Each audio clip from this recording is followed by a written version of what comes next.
Train से यात्रा करते हैं तो ये खबर सुन लीजिए, नहीं तो जीवन में दोबारा कभी ट्रेन में नहीं चढ़ पाइएगा। जी हाँ, सही सुन रहे हैं आप, क्योंकि अब हवाई जहाज वाला नियम ट्रेनों में भी लागू होने जा रहा है। इसलिए ट्रेन के भीतर अब रंगबाजी, लफुआई और हुड़दंगई करने का ख्याल भी आए तो उससे पहले इस खबर को एक बार जरूर देख लीजिएगा और अपने दोस्तों को भी दिखा दीजिएगा। बार बार ट्रेनों में सुरक्षा को लेकर जो सवाल उठते रहे हैं, जिसे लेकर बार बार रेलवे विभाग की किरकिरी होती रही है, उसके बाद अब रेलवे ने बहुत कड़ा और सख्त कदम उठाने का निर्णय ले लिया है। अब रेलवे वो कदम उठाने जा रहा है जिसके बाद वैसे यात्रियों पर बैन लग जाएगा जो ट्रेनों में गलत काम को अंजाम दिया करते हैं या गलत काम को अंजाम देने की नीयत से चढ़ा करते हैं। भारतीय रेलवे हर यात्री के लिए रेल सफर सुरक्षित करने को अब एक बड़ा कदम उठा सकता है। हवाई यात्रा के दौरान बार बार उद्दंडता करने वाले यात्रियों को जैसे नो फ्लाई लिस्ट में डाल दिया जाता है, वैसे ही अब रेलवे भी उद्दंड यात्रियों को ट्रेन में सफर नहीं करने देने के लिए एक सिस्टम पर विचार कर रहा है। ट्रेनों में अकेले सफर करने वाली महिलाओं के साथ छेड़खानी की घटनाएं बढ़ने पर यात्री सुरक्षा को लेकर काफी गंभीर हो गया है। ट्रेनों में आदतन अपराधियों की पहचान कर उन्हें सफर करने से रोकने के लिए अब रेलवे विभाग पुख्ता सिस्टम अपनाने जा रहा है, जो अगले कुछ महीनों में लागू हो सकता है।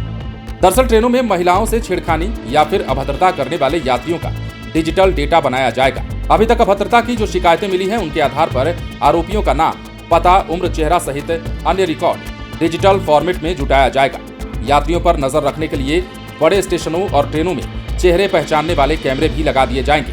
भारतीय रेलवे के पास बार बार ट्रेनों में खराब व्यवहार या फिर अपराध करने वाले व्यक्तियों का डेटा होगा। बड़े रेलवे स्टेशनों और चुनिंदा ट्रेनों में लगे फेस रिकॉग्निशन कैमरे लगे होंगे। जैसे ही आदतन अपराधी रेलवे स्टेशन या फिर ट्रेन में पहुंचेगा तो चेहरे पहचानने वाले कैमरे चेहरा और विवरण से उसकी पहचान कर लेंगे और जीआरपी को अलर्ट भेज देंगे। आदतन अपराधियों पर ट्रेन में यात्रा करने पर प्रतिबंध लग सकता है। रेलवे अपराध और शिकायत की गंभीरता के आधार पर 3 महीने, 6 महीने या फिर 1 साल या फिर हमेशा के लिए प्रतिबंधित यात्रियों की श्रेणी में ऐसे लोगों को डाल सकता है। यात्रा से प्रतिबंधित किया गया व्यक्ति अगर दोबारा यात्रा करता हुआ ट्रेन के भीतर पाया जाता है तो उसे जीआरपी ट्रेन से बीच सफर में ही उतार देंगे। और ये अगर सिस्टम लागू हो जाता है तो वैसे यात्रियों की शामत आ सकती है जो ट्रेन में आदतन अपराध करने की नीयत से चढ़ते हैं या फिर महिलाओं से छेड़खानी करने की नीयत से सवार होते हैं। रेलवे महिला यात्रियों की सुरक्षा के लिए मेरी सहेली अभियान चला रहा है।